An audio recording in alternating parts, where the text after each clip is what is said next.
Hello and welcome. In this tutorial, we'll share some tips and tricks on how to use Clockify more efficiently. Let's start with keyboard shortcuts.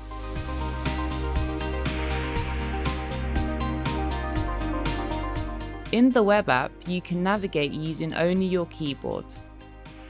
When you're in the description field, you can start a timer by pressing the down arrow on your keyboard and selecting one of the most recent activities. Or you can start typing and get a suggestion based on previously tracked activities.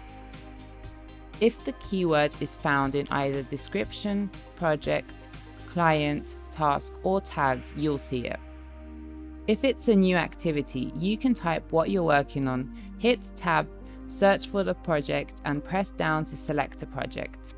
Expand the task list by pressing right, select with enter, and tab your way to the next field. You can start the timer by pressing escape button to deselect any currently active field, and then the N button to start the timer. To stop the timer, press S.